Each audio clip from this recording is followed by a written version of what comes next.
एक मित्र ने लिखा है, एक ज्ञान मार्ग वाले व्यक्ति हैं, उनका कहना है कि कोई तंत्र की विधि बिना किसी योग्य गुरु के मार्गदर्शन में नहीं करनी चाहिए, नहीं तो कुछ नुकसान हो सकता है। तो फिर हम क्या करें? देखिए, गुरु का होना सुंदर है और उसका मार्गदर्शन सहयोगी होता है, इसमें तो कोई संशय नहीं है। और विधियों के उपयोग में कभी कभी ये बातें जो कह दी जाती हैं, कोई भी ध्यान विधि या कोई भी प्रक्रिया, तो वो इसलिए है कि पहले विधि को समझें। तो किसी विधि का उपयोग करने के पहले उसको समझना जरूरी है। नुकसान होने का अर्थ ये नहीं है कि तुम्हारे सिर के ऊपर छत गिर जाएगी, तुम्हारा एक्सीडेंट हो जाएगा, तुम्हारा विक्षिप्त हो जाओगे तुम, ऐसे बातें लिखी जाती है ना कि कुछ जीवन में अनिष्ट हो जाएगा, संतुलन खो जाएगा तुम्हारा। ये बातें भी थोड़ा डराने के लिए होती है। मूल बात यह है कि अगर तुमने समझे बिना कुछ करना शुरू किया और तुमने पहले सारी बात नहीं समझी तो तुम कुछ का कुछ बना ले जाओगे।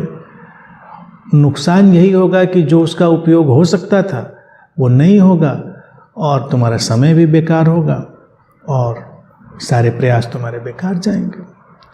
तो अपने घर में चाय ही बनाने निकले, मान लो तुमने पढ़ लिया कि ऐसे ऐसे होता है, पानी खौलाते हैं, पत्ती डालते हैं, चीनी डालते हैं, ये डालते हैं, वो डालते हैं।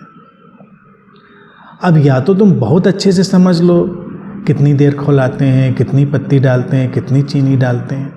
अब चाय में तो अगर अभी तो आजकल रेसिपी सारी मिल जाती हैं बड़ी ठीक ठीक कि ऐसा ऐसा करेंगे, लेकिन मान लो इतना ही लिखा है कि पानी गर्म करके उसमें दूध डालो, चाय की पत्ती, चीनी वगैरह वगैरह। अब उसमें तुमको ये तो पता नहीं कितनी देर खौलाएं, कितनी पत्ती डाल दें, कितना चीनी डाल दें। तो तुम बनाओगे तो, लेकिन हो सकता है वो पीने लायक ही ना बने। बहुत सारे उसमें दुर्घटनाएं हो सकती हैं। तो गुरु का मार्गदर्शन इसलिए होता है क्योंकि वो अनुभवी है, वो उस मार्ग से गुजरा है, वो उसकी खामियां भी जानता है, उसके अटकाव भी जानता है, तो वो उसको बता देता है कि उसको ऐसे इस रास्ते से हमको जाना है। अब देखिए, जी कृष्णमूर्ति जैसे जो गुरु हुए, उन्होंने गुरु को इनकार ही किया कि नहीं, कोई ज़रूरत नहीं गुरु की, बिना गुरु के ही जाइए। और कबीर हैं, नानक हैं, सब लोग गुरु की महिमा की बात करते हैं। तो दोनों अपनी अपनी जगह पे सही हैं। आप अगर किसी विधि का उपयोग कर रहे हैं, किसी मार्ग का अनुसरण कर रहे हैं, तो गुरु आपके लिए बड़ा सहयोगी और उपयोगी हो जाएगा। लेकिन आप साहसी हैं, प्रयोग करने के लिए तैयार हैं और आगे बढ़ना चाहते हैं, तो बिना गुरु के भी आप चले जाएंगे। नुकसान कुछ होना नहीं है। नुकसान ऐसा कोई बहुत खास किसी का भी नहीं होता। बस ये है कि तुम्हारा समय बेकार हो सकता है, तुम थोड़ा उलझ सकते हो। और विधियों में चूँकि तमाम व्यर्थ की चीज़ें भी होती हैं और सार्थक चीज़ें भी होती हैं। व्यर्थ और सार्थक के बीच हमें पहचानना जरूरी होता है। तमाम तंत्र की विधियों के नाम पर लोग इसलिए विचलित हो जाते हैं क्योंकि तंत्र की विधियों के नाम पर कई कर्मकांड और ऐसे आयोजन भी शामिल हैं। तांत्रिक अगर रिचुअल कभी हम देख लें, पढ़ लें, तो हमको लगता है क्या चल रहा है ये, इतना उसमें कुछ तीन तिकड़म चल रहा होता है, इतना उठापटक चल रही होती है। क्या वो जरूरी है? कभी ज़रूरी हो सकते हैं किसी के लिए, कभी ज़रूरी नहीं हो सकते। अगर वो इतने ही ज़रूरी होते तो कृष्णमूर्ति जैसे जो मास्टर्स हैं वो ऐसे थोड़े कहते कोई ज़रूरत नहीं, तुम सीधे जा सकते हो वहाँ पर।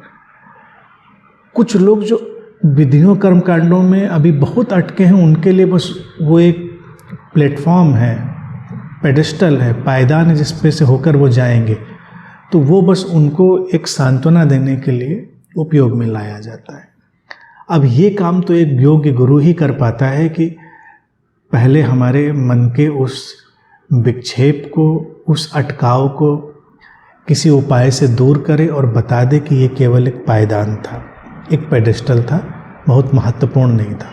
अब तुमको करना ही मांग थी, कुछ करना है, तो उसने तुमको कुछ करवा दिया, तुम करवा के शांत हो गए। अब वो तुमको बताएगा कि करने से नहीं होता, होगा तो ना करने से ही। तो ये योग गुरु का काम है। योग गुरु ये नहीं कि तुमको उस कर्मकांड या विधि में कुछ बहुत स्पेशल बताने वाला है, उससे वो भी जानता है, अगर वो गुरु है तो वो भी जानता है कि इससे कुछ होने वाला नहीं है, लेकिन वो उसका उपयोग कर लेता है उस मन के लिए जो मन अभी उन्हीं बातों में अटका है। लेकिन जैसे ही वो आगे चलेगा, जल्दी ही वो गुरु उसको बता देगा कि ये सब काम का नहीं था, काम की चीज़ें ये हैं। कोई सामान देखिए हमारे पास आता है, उसमें पैकिंग होती है, पैकिंग कैसे भी करी जा सकती है, तो हमारा फोकस तो उस सामान पर है, पैकिंग पर नहीं है। हम किसी को मान लीजिए कोई गिफ्ट देते हैं तो आजकल गिफ्ट पैकिंग भी कितनी आर्टिस्टिक होती है। अब कितनी भी आर्टिस्टिक कर लो, उसमें कितनी भी कलाकारी कर लो, लेकिन मूल बात तो जो गिफ्ट के अंदर कंटेंट है उसी के लिए है। तो तमाम विधियों का कर्मकांड वगैरह होता है वो गिफ्ट पैक की तरह होता है। कुछ लोगों को पैक से ही मज़ा आता है, वो उसी में कंफर्टेबल फील करते हैं। किसी को सीधे पकड़ा दो गिफ्ट तो उसको थोड़ी अड़चन हो सकती है, तो वो तो पूरे रिचुअल से जाएगा, पहले गिफ्ट पैक खोलेगा, उसको एंजॉय करेगा। कभी कभी हम बहुत अनौपचारिक हो चुके हैं तो हम सीधे गिफ्ट पकड़ा सकते हैं। हम तुम्हारे लिए एक मोबाइल गिफ्ट करना चाहते थे, हमने मोबाइल लिया, पॉकेट से निकाला, तुमको पकड़ा दिया, बात ख़त्म हो गई। लेकिन ये तो बड़े इंटीमेट लविंग उसमें हो जाता है, क्योंकि आपको तो सीधे चीज़ से मतलब। लेकिन अगर हमको उसको अच्छे से पेश करना है तो उसी मोबाइल को हम एक बड़े से डिब्बे में पैक करेंगे, उसके ऊपर सजावट करी जाएगी। अब वो डिब्बे को तुम खोलोगे, उसके अंदर जाओगे, फिर डिब्बा निकलेगा, फिर सजावट निकलेगी, अंत में तुम मोबाइल तक पहुंचोगे। यानी कोई भी कंटेंट, कोई भी गिफ्ट। तो बहुत सारी विधियों में, ख़ास तौर से तंत्र मार्ग में तो ऐसे गिफ्ट पैक बहुत सारे बनाने की कोशिश करी गई। ये वो माइंड सेट था जो अभी उसी में रुचि ले रहा था। योग्य गुरु जानता था कि उनकी कोई उपयोगिता नहीं है, कंटेंट तो सीधे ही दिया जा सकता है, वहाँ सीधे ही पहुँचा जा सकता है, वो सत्य व्यक्ति के भीतर सीधे ही अवतरित हो सकता है। लेकिन किसी को घूम के जाना है तो जाना है। ये तंत्र की देखा जाए करुणा है, क्योंकि कुछ लोग तो घूम के जाएंगे ही जाएंगे, तो वो करुणा के कारण वो उनको भी उसमें शामिल कर लेता है। ठीक है, तुम ऐसे ही चलो, कोई बात नहीं, तुमको ऐसे रास्ते से ले चलेंगे। तो ये सब बातें तो योगी गुरु ही बताएगा। हम अपने आप अगर चलते हैं तो हो सकता है हम कंटेंट तक पहुँचे ना। अच्छा बड़ा बढ़िया गिफ्ट पैक है बॉक्स, तो हम बॉक्स ही रख के बैठ जाएं कि कितना मज़ा आ रहा है इसको रखने में, कितना सुंदर सजा दिया हमने अपने घर में। कई इतने अच्छे गिफ्ट बॉक्स होते हैं, कभी जाके हम खोलेंगे, अरे इसके अंदर तो ये निकला, ये था। तब हमको पता चलेगा अपनी मूर्खता का कि हम तो बॉक्स में अटक गए, उसके अंदर कुछ और था। योग्य गुरु हमको जल्दी ही बॉक्स खोलकर उसे कंटेंट तक पहुंचने का रास्ता बता देता है। ये गुरु की उपयोगिता है। नुकसान यही है कि तुम कंटेंट तक जाने में वक्त लगाओगे, देर लगाओगे, कभी कभी चूक भी सकते हो, और कोई नुकसान नहीं।